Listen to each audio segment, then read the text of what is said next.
Kia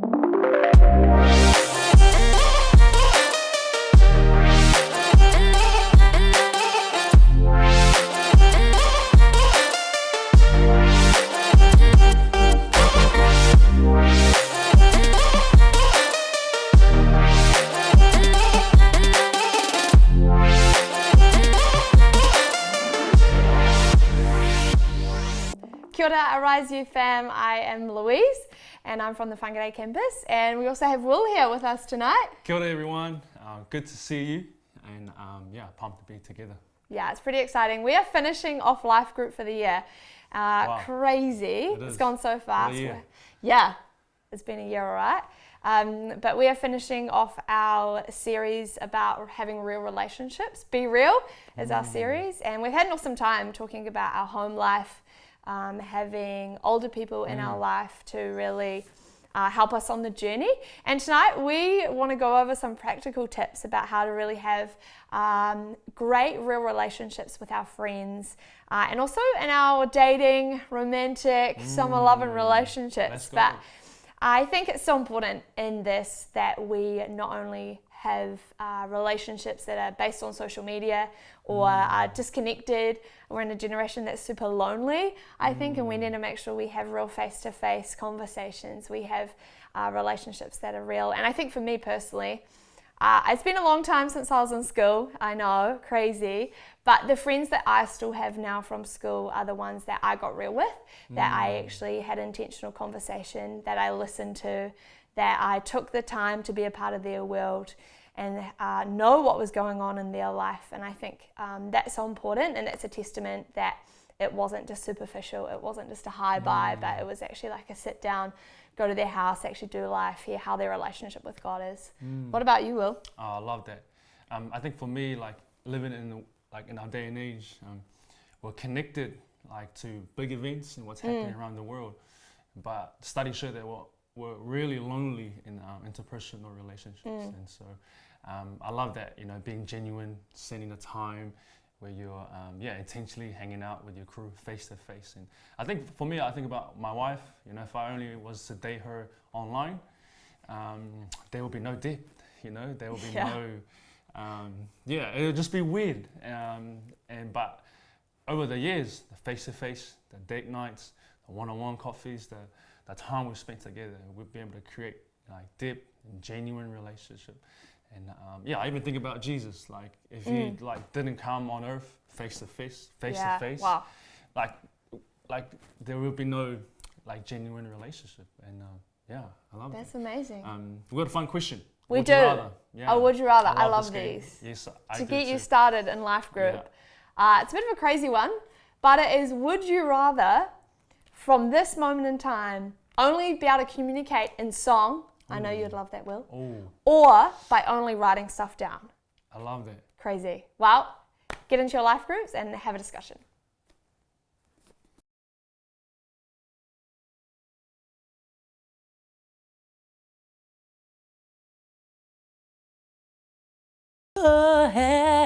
I picked the singing one. What did you pick?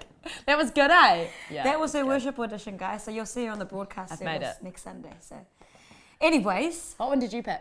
I picked the writing one. I actually did an English degree, so that's kind of down my alley, which is a fun time. So we did that together. We did a lot of life together, which is a fun time. We've actually been friends for over 10 years. It's a long time. Went to St. Aaron's College together, SOC for life, Heart for Life. And now we're doing ministry together, so it's pretty fun. Totally, can't get rid of me. It's great. I really can't, guys, goodness. Anyways, friendships. But we are here to talk about friendships, godly friendships, and I count it one of my greatest blessings in life to have amazing friends around me. For me, my friends have always been a testimony in my life that I'm walking in what God has called me to. And for me, I could be walking through a really hard season, but looking around and seeing the faces of the people that I love, the faces of my friends, I'm encouraged that I'm walking in God's will for my life. He's put the right people around me. And this revelation really came at an early age. When I was 11 years old, I'd shared with you guys before, when I was 11 years old, I encountered the Holy Spirit for the first time. And it was actually immediately after that moment that a leader came and spoke to me and my friend, and she actually gave us a word. And the word was the verse in Proverbs chapter 27 that says, "Iron sharpens iron, so one man sharpens another."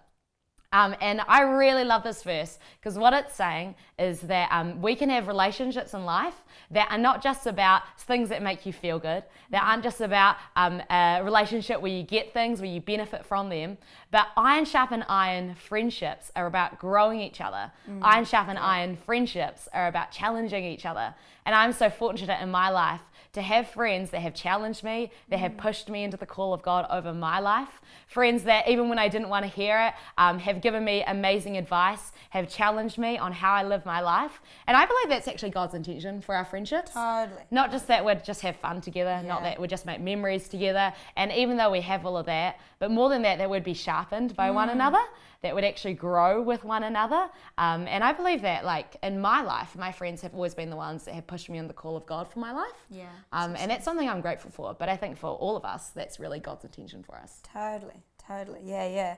I really believe that as well. That like God wants people in our life to push us, to challenge us, because you don't want to be the same person that you were like 5 years ago. And I know that for our friendship, especially, is that Vic has been in my life, like I said, for over 10 years, and she has pushed me, she's prayed for me. When I wanted to give up in certain areas, she's pushed me and challenged me to believe for more. And so I'm always grateful for friendships that are deeper than just surface level. Yeah, and it's kind of like you also can't just like be sitting there and waiting for those people to come into your life. Totally. Like what I found is I've had to be really proactive and intentional about that. I've actually had to foster that in my own life. I know there's a verse in the Bible that talks about if you show yourself friendly, you'll have many friends. And I think that's so true. Sometimes it's about putting yourself out there, being brave and actually showing yourself friendly and attracting those people into your life. Totally. And I mean, I'd love to share actually a few practical ways on how you can actually foster those friendships. My first one is actually to be prayerful about them. You can actually ask God to open up your eyes to people in your life that He actually wants you to be close with, to be friends with, and also pray to God to give you the courage and the bravery to make friends. Honestly, as an extreme introvert, trust me, I understand it actually can be quite intimidating. Meeting new people, making friends, being vulnerable, but it is totally worth it. And so my first tip for you guys, I guess, is to be prayerful. Let God be the leader in that and pray that all your conversations are prompted by the Holy Spirit. Some other thoughts I have is to prioritize your friendships. You always have time for the things you prioritize. You always have time for the things that you prioritize. So I want to encourage you, make time for your friends. Make sure that there's space for you to actually hang out. And yes, talk about the deep stuff, but also, man, laugh together. Totally. Have jokes. Roast each other, but not too much. You but always like, roast me. yeah, I know. It's really bad, but I mean, here we are 10 years later, so it's all good. But make sure that you prioritize your friendships. You know, someone once told me that love is spelled T-I-M-E, you know, that when you love someone, when you care for them. I had to figure out what word you were spelling. You make time for them. Once again, she's roasting them. We laugh together, so it's okay. Another thing that I wanna add is the power of consistency. Honestly, there is a beautiful thing in the art of showing up, the ministry of being present. You know, I encourage you to be a friend who's there for the big moments and also the small ones, you know. Show up every time because there is so much power in just being consistent and showing up for them in times of tough times and good times as well. One thing that we laugh about is in friendships, it's really important to be quick to apologize and also quick to forgive. There's one thing I had to apologize for. So one thing I had to apologize for was that I was a bridesmaid for Vic a couple of years ago at her wedding, and I was maybe like half an hour late for her wedding, and so the wedding was, it did not start on time. And so I apologized, and you know what? She forgave me. I forgive you. Thank you. See, reconciliation right there. But that's, as much as we joke, it's actually a really important thing to be able to have the space, the humility, and also the courage to apologize and also to forgive. But yeah, any other thoughts you have on how to foster good friendships. Yeah, and I think we made a joke about roasting each other. We do like to do that on time to time. But I think as well, like the words we speak of each other, speaking life-giving words over each other. And I think we live in a culture that loves to be sarcastic and loves to joke around and things like that. And really, like, jokes are okay, but really just being careful on the words that you're saying over one another. Are they life-giving? Are they God-breathed? And 2 weeks ago, you spoke an amazing word on encouragement. And I think that's so true in our friendships as well. We need to be each other's greatest encouragers. We need to push each other into the call of God for everything that He has for us. But we have a question. Yes, what is the question? Throw it to the people. I forgot the question, which is why I tried to throw it to you. You know, Let's so did I. read the notes. So hold out, pause for a second. I'll cut it, it's okay. Oh, so sorry. Hey, we're back. We're back with the question. And the question is, what is one thing you value in a friendship and how can you foster that in your friendships? Over to you guys.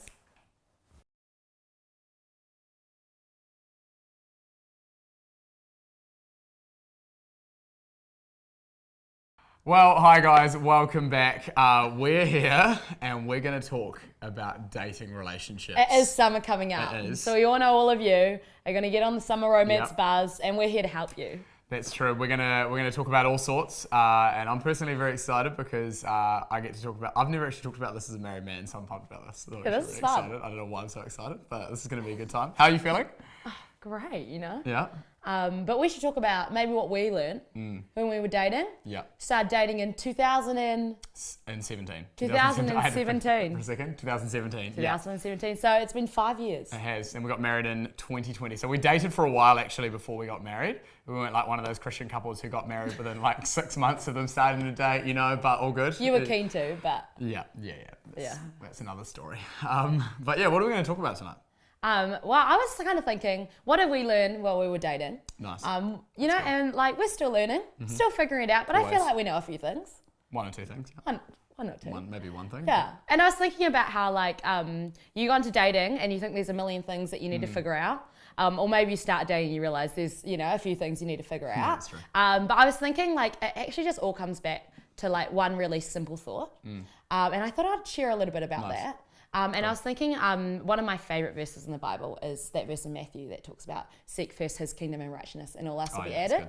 And really in my life, not just in my romantic relationship, but in all my relationships, and I guess in every aspect of my life, I've always found that that's what it's really come back to, is like, am I seeking God first in this? Yeah. And I think especially when you're dating, that needs to be your very first question, is, are you seeking God first in that relationship? Yeah. And then the other verse I was thinking about was about how Jesus says that the two greatest commandments are to love God and love people. And I think in our relationships, it needs to come back to that as well. Loving God, loving people, honouring God and honouring people. So I guess one thing that I've learned is like in our relationships, is God at the forefront and is God being honoured, are people being honoured. Yeah, that's so true. And I think when we first started dating, that was something that we had to make a decision really early on, like we are going to honour God with our relationship. This is not, by the way, us saying, you know, we've got it all sorted and done it all right, because especially for me in my personal journey, I made a bunch of mistakes. But I remember when I first started dating you, I just decided, and we decided as a couple, we're going to honour God first before anything else. I think sometimes as Christians it can be easy to compartmentalise our lives and think that, oh, you know, I'll honour God in this bit, but I'll withhold this bit from Him. But God's actually interested in every part of our lives and He wants to bless every part of our lives, but we need to honour Him first for Him to do that. And I think for me, it was, and for us, we just made decisions, are we going to honour God with our words, with how we speak about each other, with our actions? Are our actions going to line up with our words, with our the boundaries and the things that we set? I know we can talk about boundaries a lot, but I've actually been thinking a lot about boundaries, and people say, you know, oh, you know, but if I compromise on this thing, it's all good. I've actually been really challenged. If I'm going to compromise on a certain boundary, a small boundary or thing, like, oh, you know, we're going to hold off doing this or hold off doing this, then what else in my relationship further down the track am I going to compromise in? Because actually the Bible talks about the little foxes, the things that we allow into our lives. And if we push boundaries in certain things, then it's a challenge to think, man, what else in my relationship am I going to push boundaries in? But I think it all comes back to, how am I honouring God first? How are we honouring God first? Because I think if we can settle that in our hearts, I think that just matters so much. Totally. And I think the person that you date the more serious it gets, the longer that you date for. Eventually, if it works out, you get married. And I think that's the person that you're going to become most like. Yep. The human that you're going to become most like. And you want to date someone who is chasing after God in the same way. So I think one question that I really asked myself was, is this someone whose relationship with God inspires really me?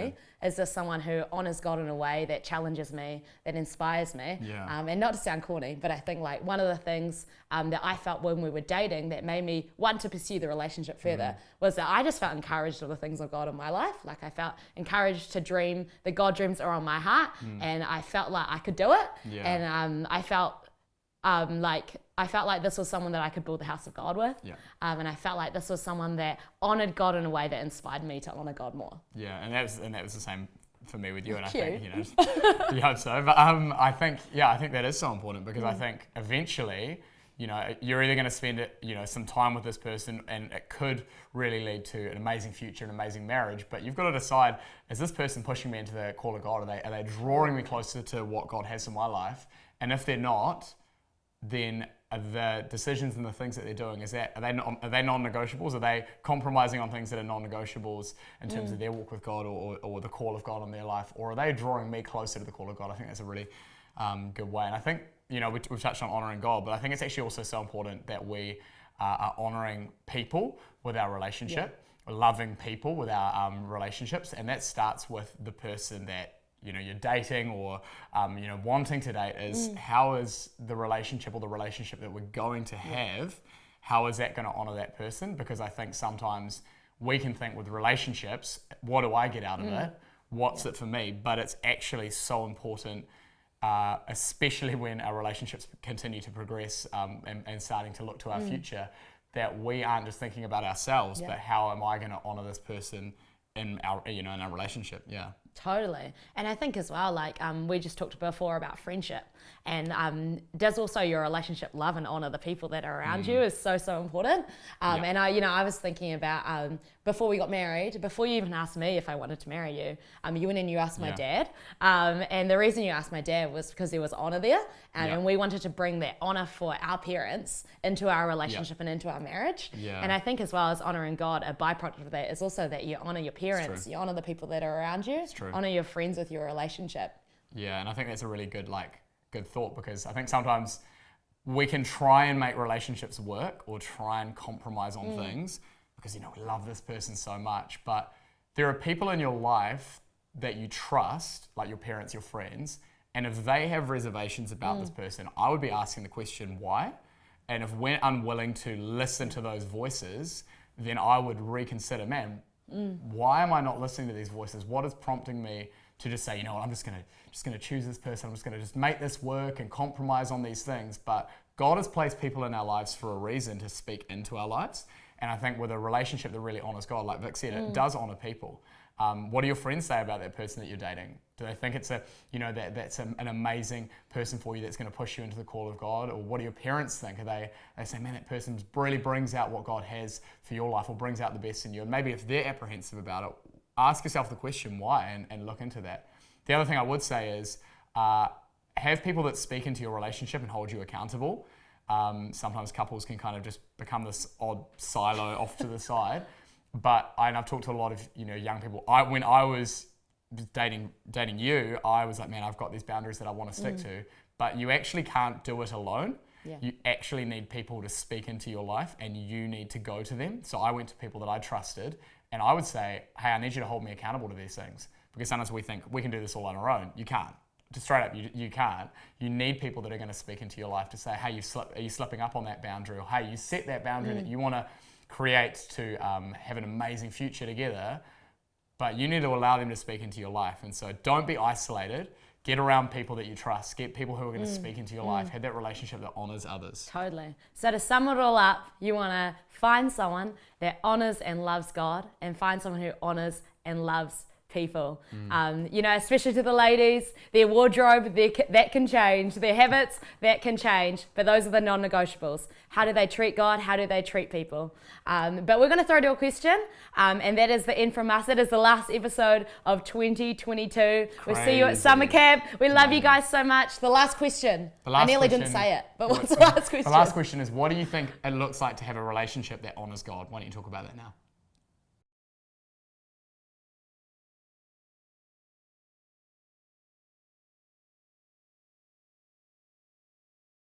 But we can maybe go back and forth a bit. At the start. And then the answer is... The question is? The answer is Father's Day.